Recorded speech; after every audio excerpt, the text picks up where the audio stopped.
Reka nongere mbasuhuze bakunzi ba Sam Empire nguko bisanzwe barangije gukora subscribe. Reka mbashimire cyane byimazeyo, nukuri ndabakunda nguko namwe mwafashe ya mbere mukanabinyereka yuko mu nkunda. Birasi rero batari bakora subscribe, ndabasaba kugira ngo namwe mubashe kuba mwakora subscribe. Nyine mwe mwarangije gukora subscribe, ntabwo murabirasi ari umuntu ureba video ya mbere akavuga ngiyi ngiyi se muhereze sub akabitekerezo bikaza kurangira biretse.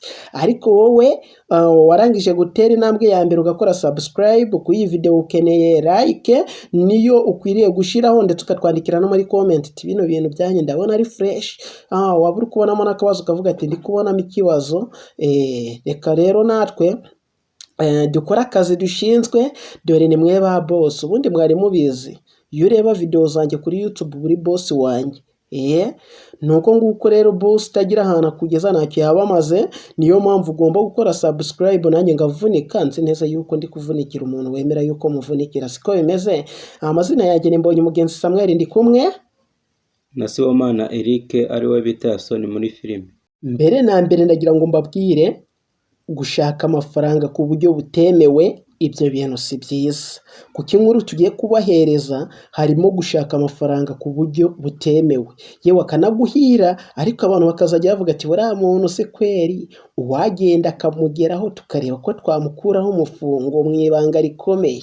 Bagakoresha amayere yose kugira ngo babashe kuba bakujya amafaranga, ariko disi nawe ntabwo uba worohewe bitewe yuko uba warayabonye mu buryo budakwiriye. Hari mu gihe cy'igicamunsi twafashe inzira tujya mu isomero tubashakiramo inkuru nziza cyane. Dore inkuru y'uyu mugabo, ni umugabo wakoze ibintu bidahwitse, ariko ibyo bintu bamwe babibona nko gushaka ubutunzi. Dore ibyamubayeho. Uyu mugabo rero Yasoni agiye kubabwira, uyu mugabo ndimwe umutekerezo cyane, ariko nibura abahereza isomo. Uyu mugabo yarakenye cyane, nta mafaranga yari afite pe, yaratunzwe na nyakabyizi nguko bisanzwe. Arangije aravuga ati uwagenda ngashaka amafaranga mu buryo budasanzwe, ngigendera ngashakisha amafaranga nguko abandi bayabona. Dore ko bari baramubwiye yuko ari umukobwa bita Madamu Samaki, uwo mukobwa yuko atanga amafaranga. Uwo mukobwa abatamuzi neza muri Bibiliya bakunze kumwita Dagoni, ariko ntabwo ayo makuru turayafata neza yuko ari ibyanyabyo. Gusa uwo mukobwa bita Madamu Samaki ngaba mu nyanja.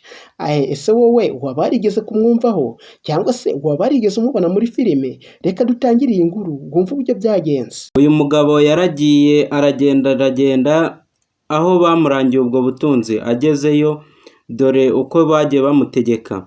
Baramubwiye ati ugomba kugenda ukaboha igitukuru kinini cyane ku buryo uzaza aricyo uraramo. Inzu zubaka ntabwo wemerewe kuzayibamo, kandi ikintu cyose uzaba waraguze cy'imodoka cyangwa cy'ikindi cyose ntabwo uzaza ukinezezamo, uzaza ukora ibi ngibi tukubwiye. Yasoni uvuze byinshi ariko ntiwavuga ibi ngibi. Uyu mugabo bamubwiye yuko adakwiriye kuzajya muri toyi y'ahandi, yuko akwiriye kuzajya yituma muri toyi ye yo mu nzu. Ni ukuvuga ngo niyo hanze ntiyari akwiriye kuyijyamo. Bisobanuye yuko uyu mugabo aramutse yafashe urugendo aho yaba ari hose, ntabwo agomba gukoresha toyi z'abandi cyangwa ubwiherero bw'abandi. Icyo yakora cyose igihe bimufashe bikaba bimukubanye ako ka mwanya, agomba kunya mu mapantaro ye kuko baramubujije.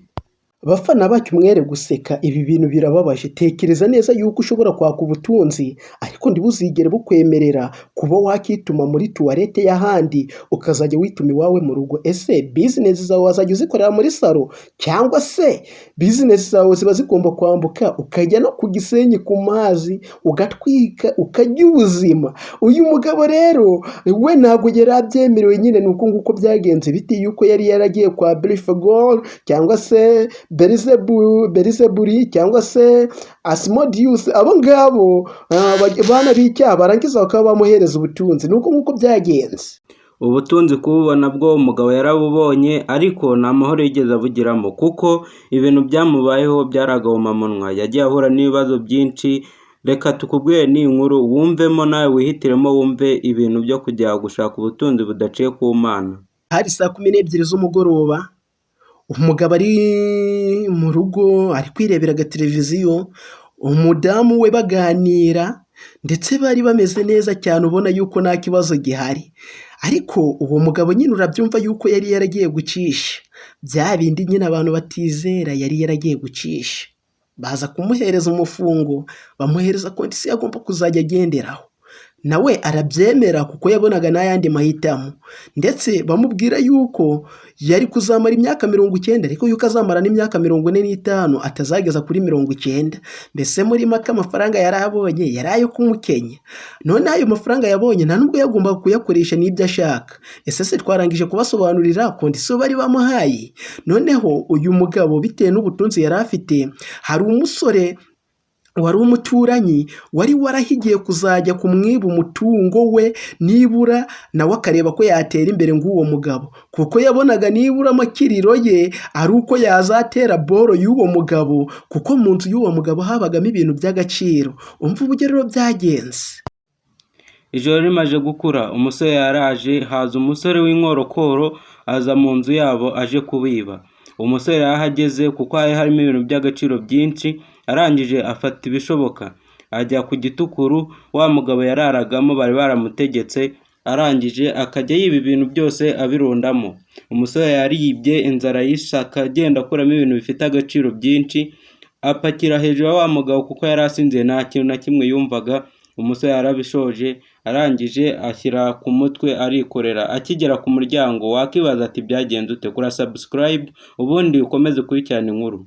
Wa mugabo yaratangiye atangira avuga ati ese ko amasezerano twagiranye na yubahirije Madamu Sama, ubundi muranshaka yiki? Amasezerano twagiranye narayubahirije, umva ibyo mwambwiye gukora byose narabyubahirije, n'ahandi mwambwiye kuryama nagiye kuharyama, niho n'ubu ngubu narindyamye, ariko ndi kumva muri kumbereza umunyenga mu byo twasezeranye ko nta munyenga urimo, ubundi munjyanye hehe? Mumbabarire munshire hasi. Umujura agira ubwoba bukomeye cyane ku buryo yageze naho ageraho kwinyarira hafi no kwinera. Ya mizigo yari muri hejuru yatekerezaga yuko ari ukuboko kwa Madamu Samaki kuri kugenda kumuniga, ariyo mpamvu yavuga ati se muranyumvisha umunyenga munaniga, ubundi mwagabanyije kuniga mukambwira ibyo ndubahirije nabyo ngaza kubyubahiriza. Umusore ubwoba bwaramwishe cyane, aratitira koko dore ko yari yaninyariye ibipantaro byatose.